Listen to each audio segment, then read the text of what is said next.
दुनिया का सबसे बड़ा और अटल सत्य मृत्यु है, जिससे कोई भी नहीं बच सकता, चाहे वो कितना ही ज्ञानी, शक्तिशाली या धनवान क्यों न हो। लेकिन जब कोई अपने प्रिय को खो देता है तो उसके मन में केवल ये प्रश्न नहीं उठता कि वो कहाँ गया, बल्कि यह भी कि अब उसके साथ क्या घट रहा है। क्या वह हमें देख पा रहा है? क्या वह अपने घर आता है? क्या उसकी आत्मा शांति में है या पीड़ा में? गरुड़ पुराण कहता है कि मृत्यु अंत नहीं, बल्कि आत्मा की सबसे गूढ़ यात्रा की शुरुआत है, जहां न शरीर रहता है न नाम, केवल कर्म और उनकी सूक्ष्म छाया बची रहती है।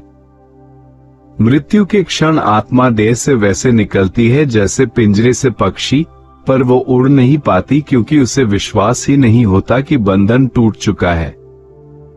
वो अपने शरीर को देखती है, अपनों को रोते देखती है, अपनी चिता की तैयारी होते देखती है, लेकिन समझ नहीं पाती कि यह सब उसी के लिए हो रहा है। गरुड़ पुराण बताता है कि मृत्यु के तुरंत बाद आत्मा गहरे भ्रम में रहती है। उसे लगता है वो जीवित है, पर लोग उसे देख क्यों नहीं रहे। उसी समय यमदूत प्रकट होते हैं, जिनका स्वरूप आत्मा के कर्मों के अनुसार बदलता है। पुण्यात्मा को वे शांत और मार्गदर्शक लगते हैं, जबकि पापात्मा को वही दंडाधिकारी जैसे प्रतीत होते हैं। पर यमदूत तुरंत आत्मा को यमलोक नहीं ले जाते, बल्कि पहले 24 घंटे उसे उसी स्थान पर रखते हैं जहां अंतिम संस्कार होना होता है, क्योंकि यही वह समय है जब आत्मा अपने पूरे जीवन को कर्मों के चलचित्र की तरह देखती है। हर छोटा बड़ा कर्म, हर छुपा हुआ विचार, हर अनदेखा किया गया पाप और हर सच्चा पुण्य उसके सामने खुल जाता है। ये दंड नहीं बल्कि आत्मदर्शन होता है। जब चिता जलती है तब आत्मा बाहरी आग नहीं, बल्कि अपने कर्मों की अग्नि को देखती है और महसूस करती है कि उसने किसे प्रेम दिया और किसे पीड़ा। गरुड़ पुराण कहता है कि अंतिम संस्कार के समय आत्मा अपने परिजनों के बहुत निकट होती है। वो उनके विचार सुनती है, उनका दुख महसूस करती है, पर कुछ कर नहीं पाती। यही उसकी सबसे बड़ी पीड़ा होती है। माँ अपने रोते बेटे को देखती है, पत्नी अपने पति को अपने वस्त्र समेटते देखती है, पर छू नहीं पाती। इसीलिए शांति पाठ और मौन आत्मा को दिशा देते हैं। जब चिता की अग्नि शांत होने लगती है तब यमदूत आत्मा से कहते हैं कि अब उसे आगे बढ़ना है, और आत्मा अंतिम बार उस घर को देखती है जहां मोह, प्रेम, संघर्ष और स्मृतियां थी। यहीं से आत्मा की 31 दिन की रहस्यमय यात्रा शुरू होती है। गरुड़ पुराण के अनुसार पहले 13 दिन आत्मा पृथ्वी लोक के आसपास ही रहती है, अपने घर, अपने लोगों के बीच अदृश्य रूप से। वो देखती है कौन सच में टूटा है और कौन केवल दिखावे का दुख कर रहा है। इन 13 दिनों में पिंडदान, तर्पण और श्राद्ध आत्मा को मार्ग देते हैं। सच्ची प्रार्थना उसे आगे बढ़ने की शक्ति देती है, लेकिन कलह और अश्रद्धा उसे और भ्रमित कर देती है। फिर आत्मा को 3 मार्गों में से एक मार्ग मिलता है जो उसके कर्म तय करते हैं। पहला देवयान मार्ग जो सत्य और तप से भरे जीवन वालों के लिए है, दूसरा पितृक मार्ग जो मध्यम कर्म वालों के लिए है, और तीसरा नरक मार्ग जो अधर्म और पाप में डूबे जीवन वालों के लिए होता है। पर इन सबसे पहले आत्मा को एक भयावह पड़ाव पार करना होता है, जिसे वैतरणी नदी कहा गया है।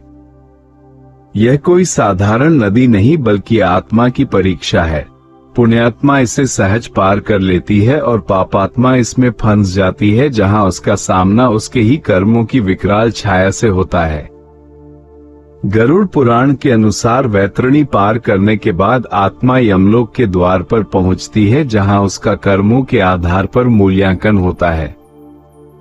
यमराज कोई क्रूर शासक नहीं बल्कि धर्मस्वरूप न्यायाधीश हैं, और उनके साथ चित्रगुप्त होते हैं, जिनके पास आत्मा के विचारों तक का लेखा होता है। वहां छल या तर्क नहीं चलता, केवल सत्य प्रकट होता है।